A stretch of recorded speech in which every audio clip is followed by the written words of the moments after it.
વિદ્યાર્થી મિત્રો, આજના ગુજરાતીના આ વર્ગમાં આપ સૌનું હાર્દિક સ્વાગત છે. આજે આપણે ગુજરાતીનો એક વ્યાકરણનો એક ટોપિક જોવાના છે, પરંતુ હું એનું નામ કહીશ નહીં. નામ તમારે મને કહેવાનું છે. હું તમને બે પ્રશ્ન પૂછીશ.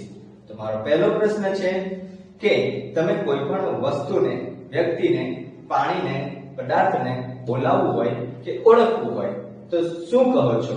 કઈ રીતે એને ઓળખો છો? કઈ રીતે એને બોલાવો છો? બરાબર છે, નામ.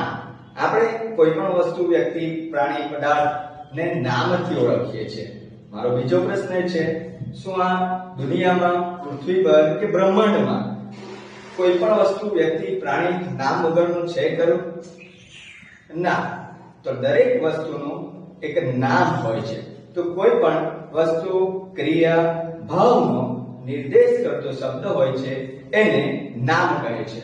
તો ને ગુજરાતી વ્યાકરણમાં સંજ્ઞા કહેવાય છે. વિદ્યાર્થી મિત્રો, સંજ્ઞાના 5 પ્રકાર છે. એક છે વ્યક્તિવાચક સંજ્ઞા, બીજું છે જાતિવાચક સંજ્ઞા, ત્રીજું છે દ્રવ્યવાચક સંજ્ઞા, ચોથું છે ભાવવાચક સંજ્ઞા અને પાંચમું છે સમૂહવાચક સંજ્ઞા. સૌપ્રથમ આપણે જોઈશું વ્યક્તિવાચક સંજ્ઞા અને જાતિવાચક સંજ્ઞા. આપણે બંનેને એકી સાથે જ જોઈશું, જેથી વિશેષ રીતે આપણને સમજ પડી જાય. તો વ્યક્તિવાચક સંજ્ઞાની વ્યાખ્યા છે કોઈ ચોક્કસ વસ્તુ, વ્યક્તિ, પદાર્થને સૂચવતો, નિર્દેશ કરતો જે શબ્દ હોય એ શબ્દ છે વ્યક્તિવાચક સંજ્ઞા. જ્યારે જાતિવાચક સંજ્ઞામાં કોઈ એક આખા વર્ગનો નિર્દેશ કરવામાં આવેલો હોય છે એને જાતિવાચક સંજ્ઞા કહીએ છીએ. સૌપ્રથમ આપણે જોઈએ તો આ છે એક વ્યક્તિ. વ્યક્તિ એક માણસ. હું છું એક માણસ. તો માણસ એ આખી જાતિનો નિર્દેશ કરે છે. જ્યારે મારું નામ છે નિલેશ અને આ છોકરાનું નામ છે મેઘ, તો મેઘ અને નિલેશ એ વ્યક્તિવાચક સંજ્ઞા તરીકે ઓળખાય છે. જ્યારે આપણે જોઈએ કે આ ફૂલ આખી જાતિનો નિર્દેશ કરે છે, પણ આ ફૂલનું નામ શું છે? આ ફૂલ છે ગલગોટો. જ્યારે આ છે ગુલાબ, જ્યારે આ છે મોગરો. આમ આ બધા જ ફૂલ છે, પરંતુ આ ફૂલ એ જાતિવાચક શબ્દ છે. જ્યારે એના દરેક ફૂલના અલગ અલગ નામ છે. એ નામ છે જેમ કે ગલગોટો, મોગરો, ગુલાબ એ વ્યક્તિવાચક સંજ્ઞા કહેવાય છે. એ જ રીતે આ ફળ છે. ફળ એ જાતિવાચક સંજ્ઞા છે, બરાબર. પણ આ ફળ છે કેળાનું, તો કેળો એ એનું નામ છે, એ વ્યક્તિવાચક સંજ્ઞામાં આવી જશે.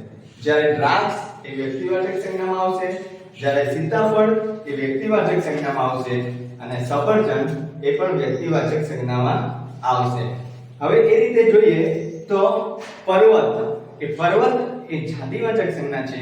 જ્યારે હિમાલય, ગિરનાર, પાવાગઢ જેવા નામ છે પર્વતના, એ વ્યક્તિવાચક સંજ્ઞા કહેવાશે. એ જ રીતે લઈએ નદી એ આખી જાતિનો નિર્દેશ કરે છે.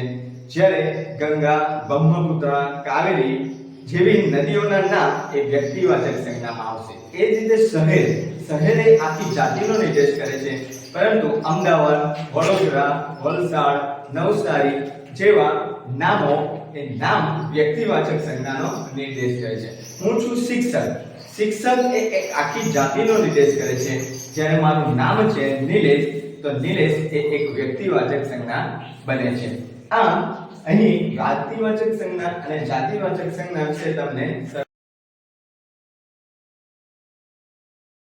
હશે. હવે આપણે એ બે પ્રકારને પુનરાવર્તન દ્વારા જોઈએ.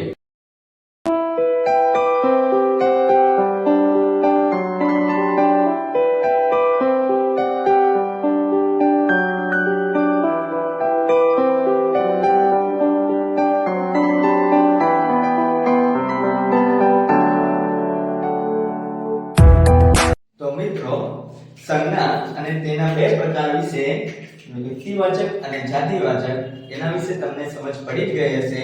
તો આપણે હવે ફરી મળીશું.